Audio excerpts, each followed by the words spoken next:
Hello and welcome to the tea. Welcome to the tea. Happy Women's History Month. I am so excited to be with you today. It's a big day. Everything always happens on a Thursday, right? We've had a big week and we've got a big day. This is a big, big, big day. I want you guys to stay tuned because we've got some great guests. First of all, let's start with the trending topics. This is the professional version of The Apprentice. Say it with me. You're fired. You're fired. Donald Trump said that to his embattled, controversial Homeland Security Secretary, Kristi Noem. She was just on the hot seat on Capitol Hill before the House Judiciary Committee yesterday. But I think I know why she got fired. I think you guys do too. Let's take a look. This is the question.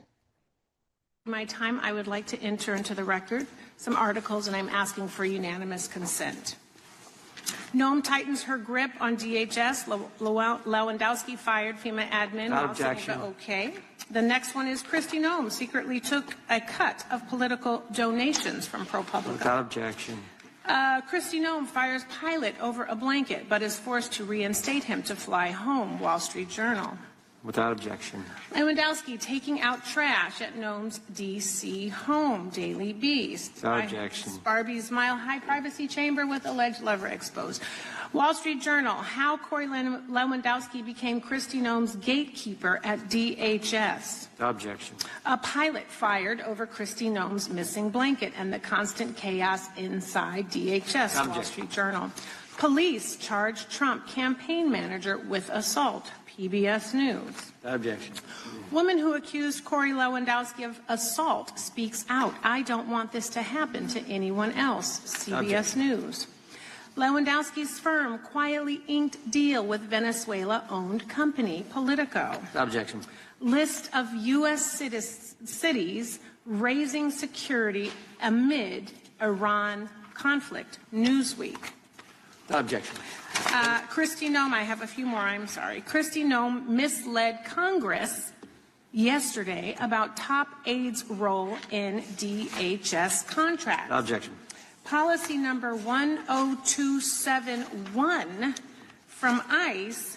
It is an anti-fraternization policy prohibiting romantic or sexual relationships between supervisors and their subordinates. And with that, I yield. Without objection. Gentleman from Texas recommends 5 minutes. Anti-fraternization policy. One of those stories talked about the Mile High Club on her plane that does have a bed in it.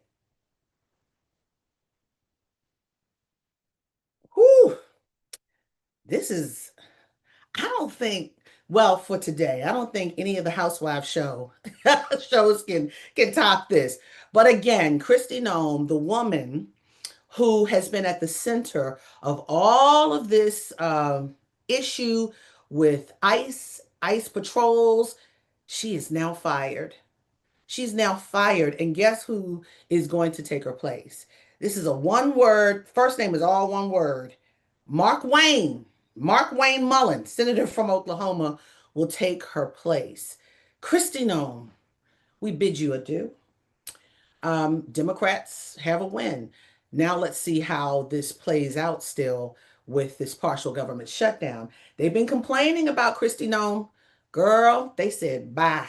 All right, anyway, Kristi Noem is gone. Welcome to the tea. We are knocking the pot over today. We're sipping and having a good time. And also there's another piece to this trending topics because we have a great guest coming in and I'm excited for her to join us.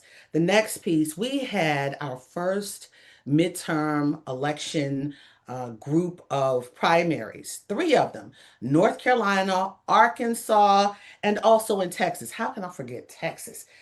It was something. So I want you guys to understand that this is important. These midterms are important because they're the lead up to what's going to happen in another 2 years.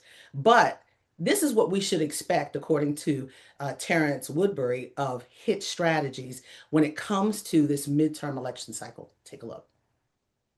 Georgia's on my mind. And people keep saying, no, Keisha is not going. I said, let me tell you something. And I'm not a pollster, but I've been doing this for a long time and I see certain indicators, right?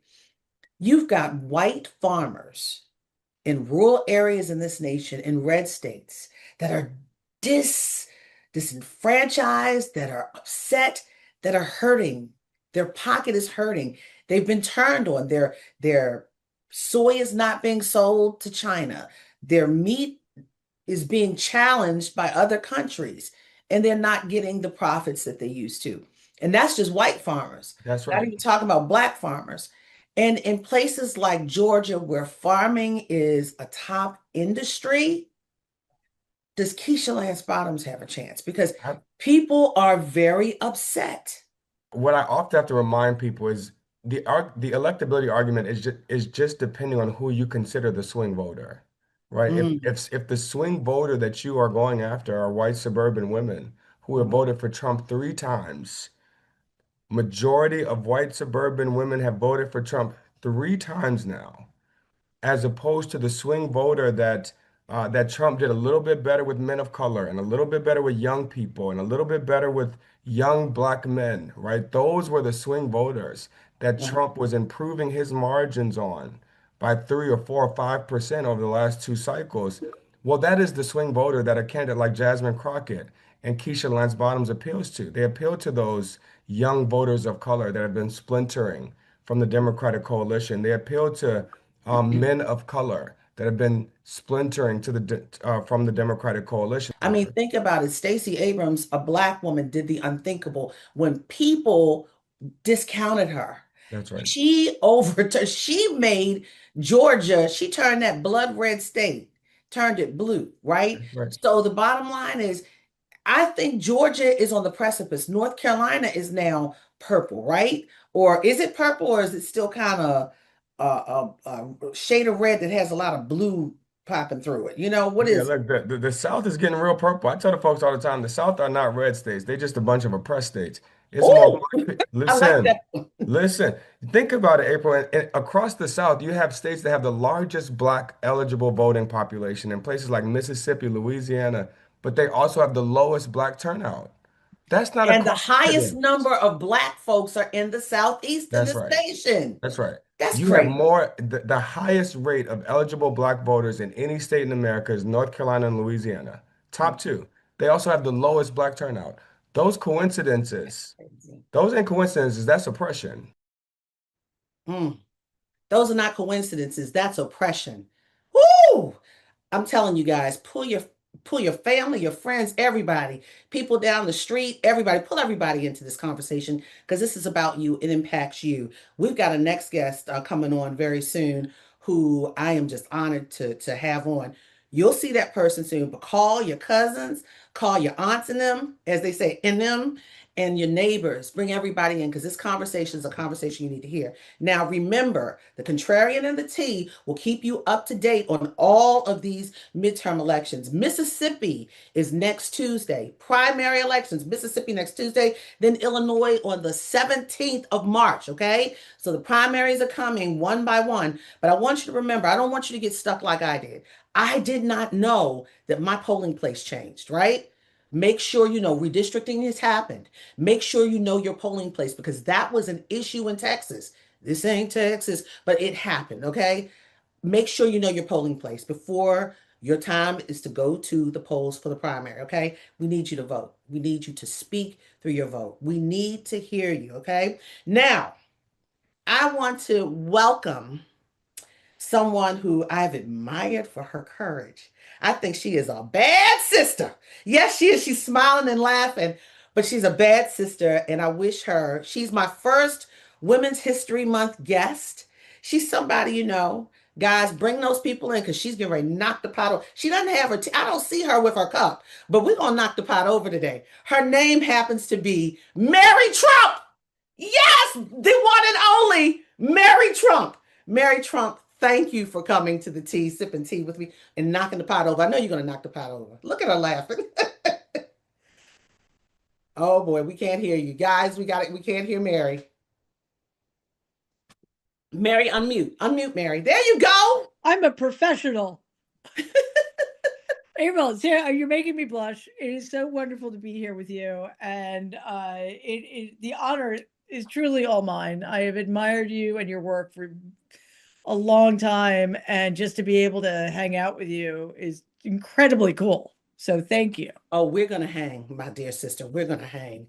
That's all we do here at the T. We hang and we laugh. We tell the truth. Sometimes when you're with your friends and family, we call it laugh and lie. No, we laugh and tell the truth and shame the devil and knock the pot over. So, Mary, you have a book saying, "Who Could Ever Love You in 2024? Too Much and Never Enough: How Family Created the World's Most Dangerous Man 2020."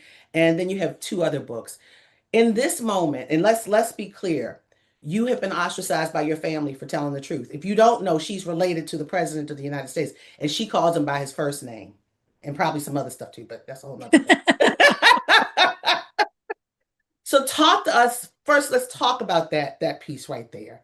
um you being ostracized from them, and is it freeing for you to tell the truth about who you know this man to be from your family relationship? Yeah, listen, I think we labor under this illusion that because you're biologically related to people, they should be allowed to treat you badly, Ooh. right? Because I mean, I'm trying to top this. I don't know if I'm gonna. Those are not coincidences. That's oppression. Um, I want to try to top Terrance, yeah, that. okay, yeah. Props. That's incredible. But it's just weird. Like people, you're related to people, so therefore they should be able to treat you badly, and you should be able to put up with it and overlook it. And I just have never quite seen it that way. If people are your family members, they should actually treat you better than they treat other people. They should be there to protect you, look out for you, help you out if you need help. And that, of course, was Hmm. not at all the case in my family. And when I saw what Donald was doing to our country during his first term, which I knew would happen, I just didn't know the details. I felt that it would have been deeply irresponsible for me not to say something. Not because I had any interest in getting into some kind of confrontation with him, because as my uncle, like I had nothing, we had nothing to do with each other anymore, and that was done with. As an American citizen, I felt an obligation to my country, and it would have felt cowardly for me not to say anything. And obviously there was no reason at all. Mhm. Sorry, there was no way at all for me to know how it was going to play out. So I'm very glad I did what I did, and yet clearly we have a long way to go here. And there's a cost to you. You've lost your family because you've spoken out against Donald Trump. And if you could just gently and slowly or fast, whatever way you want to do it, Yeah. I mean, you are ostracized. Yeah, and listen, I think my family has always been an extraordinarily dysfunctional system. Mm, We like there it's very hard to explain because I kind of grew up in it and it seemed normal. Like I can't tell you how many times somebody has asked me, "So what was it like growing up in that family?" It's like, I don't know. It was normal because it was all of us grow up in our families, and so, what's the point but of comparison, right? if it was normal then, is it normal? What you saw then of your uncle, does it seem like the same person today? Yeah, and that's the thing. Donald has always been the same person. Ooh, He's never evolved, but he's ooh. degrading, obviously, over time. Like he's worse in some ways, but he's not at his core, he's the same person. And I think, I was never really close with anybody in my father's family because they wouldn't let me be. They hated my mom, and they had contempt for my father, Yeah. and Ooh. I was Freddie's sons. So I was Freddie's daughter, and I was a girl, so that didn't help either That because they're part. all very misogynistic. So it wasn't like I was losing much. I hadn't had a relationship with them in a long time. And it, again, it just felt like the thing I needed to do to have any kind of self-respect and to feel like I had done whatever small part I could do to help inform the American people about what they were choosing potentially. Mm. And as a kid, I have one uncle. I mean, uh, I had a couple on both sides of my family. When I was a kid, one uncle took me to spaghetti dinners. That was my Uncle Tommy. God bless him, rest his soul. And then my Uncle Paul on my mother's side, he used to come from Philadelphia and give me pennies out of his pocket. Say, here, take some pennies. Once he had a child that stopped, I kind of got mad that the child came. But did Donald Trump, was he that uncle to you? No, no. Again, I mean, look, part of it is that there was a very weird split in my family. So my grandmother only dealt with the daughters and my grandfather only dealt with the sons. And then that happened with, like, I tried to hang with my brother and my cousin and my uncles, Mhm. but one, I was the youngest, and two, I was a girl, so they didn't really want me around, but I would try. And whenever Donald was at my grandparents' house, because we spent most of our weekends there, Yeah. and whenever he and my Uncle Rob came in from the city, we'd play either soccer or we'd throw baseball in the backyard. And so yes, I would play ball with them. But Donald, despite the fact that he was 20 years older than I was, and I was like 5, would still throw the ball as hard as he possibly could. What? Oh my So, God. The there male version certainly of weren't any Cruella de Vil. pennies. Okay, anyway. So let me ask you this. Are any members of the Trump family military? My dad. My Mm, dad was a second lieutenant in the National Guard. In college, he participated in ROTC. So when he graduated, he was automatically a second lieutenant, and he was very proud of that. But because my my family, my grandfather in particular, didn't really have any respect at all for that kind of service, my dad never really talked about it. But I do know from my mom that this was in the early 60s, so he was very worried that he was going to be sent to Vietnam, which leads me to believe that if he had been, he would have gone, unlike his younger brother. So again, my dad, I don't know for how long he served, but he did. Nobody else in my family did. was it frowned upon? Yeah. Yes. And now again, whether it's because it was my dad doing it, or whether it was because my grandfather just had no use for anything outside of making lots of money doing real estate, I can't be sure. Mhm. But, by the same token, my dad was a professional pilot for TWA at the dawn of the jet age, and that was derided and frowned upon as well. So, Mary, so that leads me into your comments, war of choice. You are very hard on this war Yeah. with Oh, Iran. yeah. So Yeah. talk to me about that because I kept saying, I said, is anyone in their family someone who served in the military? It's good to know his brother did, but he frowned upon your grandfather frowned upon it. So Yeah. tell me about this this contradiction that you have with Donald Trump, your uncle, when it comes to this war. Well, again, when you grow up raised by a father who doesn't believe in or care about service and has no use for generosity or altruism, it isn't really unsurprising that we end up with somebody like Donald. But uh, it's tragic that the commander in chief is not simply somebody who never served, because I don't think that's a requirement to be president. I don't. I think there are other ways to serve your country, but he's never served his country in any way, shape, or form. And as he's demonstrated time and time again, he has contempt for service members. He has contempt for their sacrifices. He is completely um uh, frivolous about the way he's going about this. There's no real rationale for this war of choice.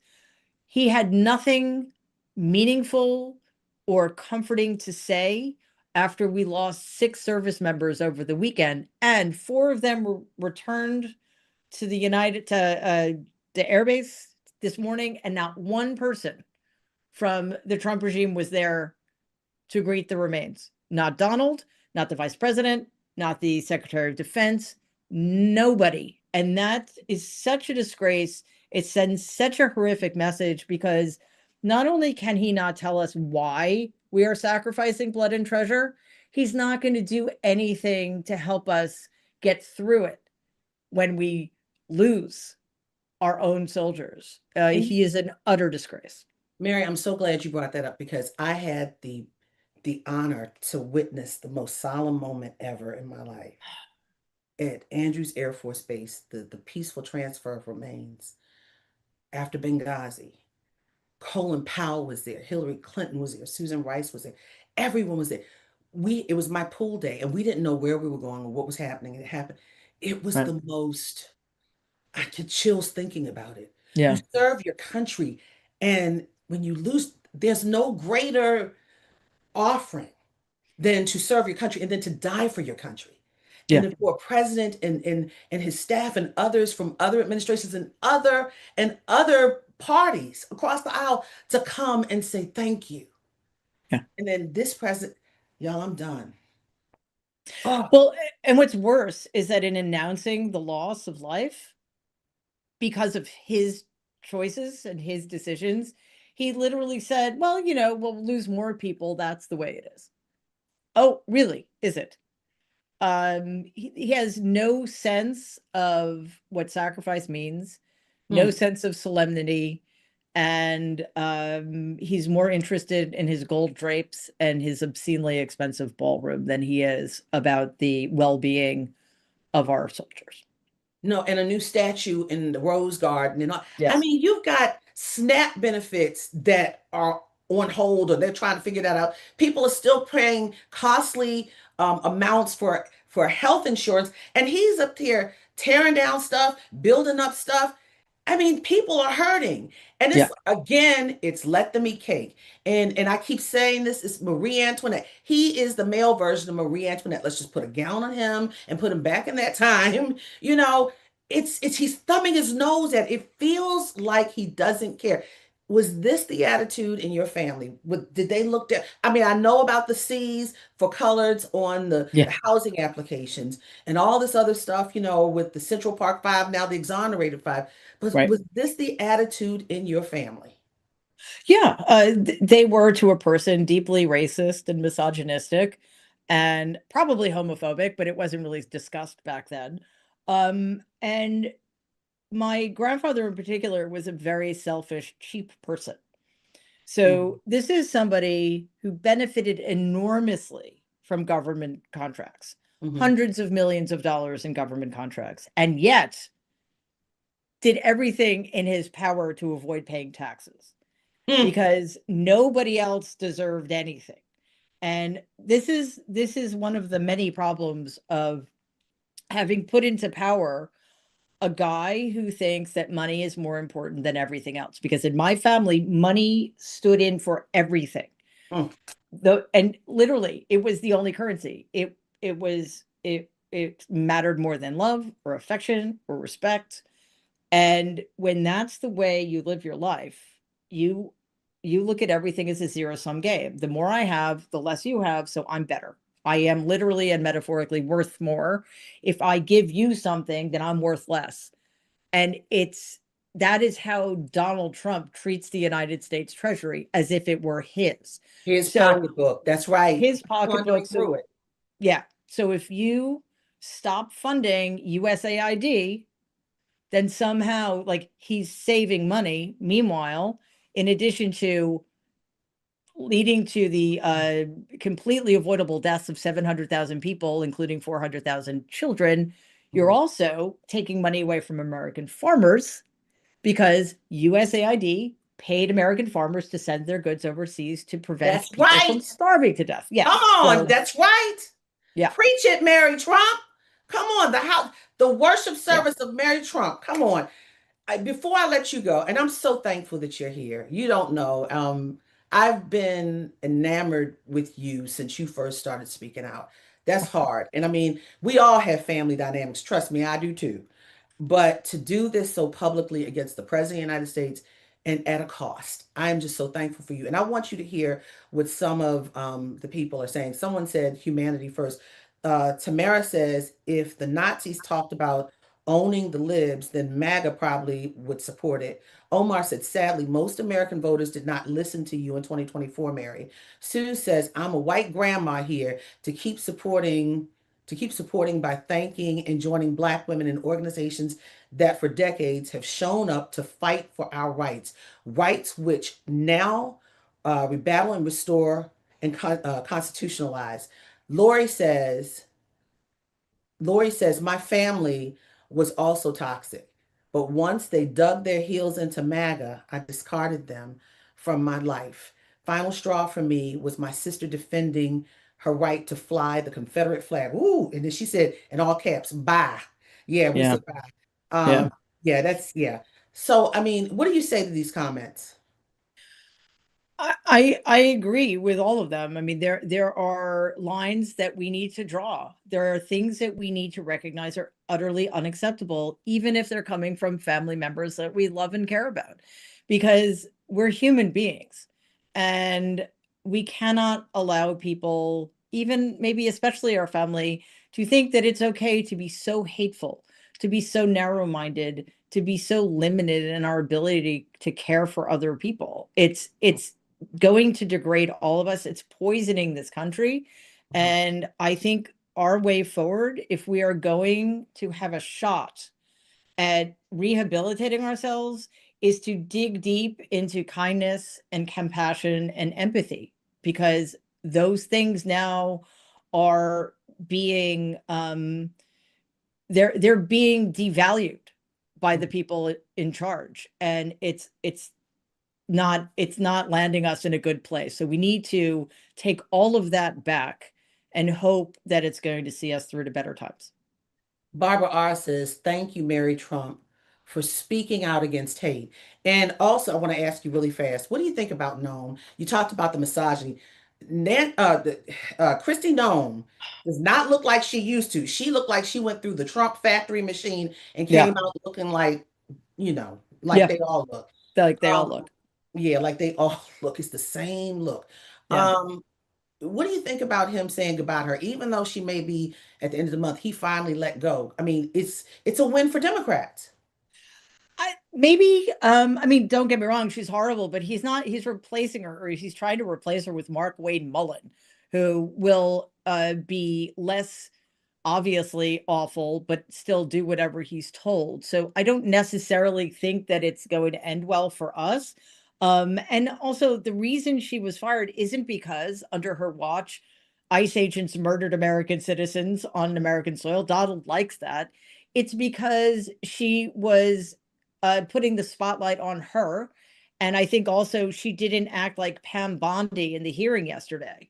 She made concessions, and that's just not allowed. So I think either way, we're in really bad shape when it comes to the And Department of Homeland Security. and she never said if she was having an affair with Corey Lewandowski. She never Well, she said would have had to no. lie under oath. She never, right. She never said no. She has a bed on that plane, and they talked about the Mile High Club and all that other stuff. I know the Yeah. president didn't like that. So, Yeah. look, everybody, there's a lot of hearts. Mary Trump, I told you we were only going to be on for a certain point.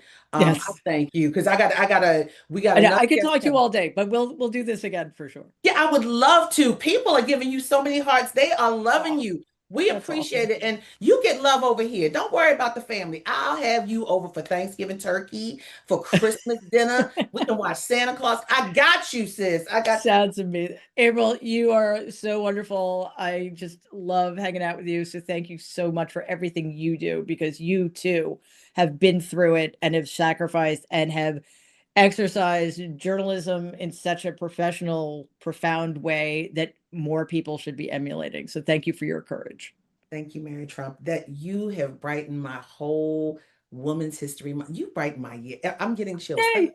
It means something coming from a shiro, honey. From one Oh, shiro to the other. Thank you, my sister.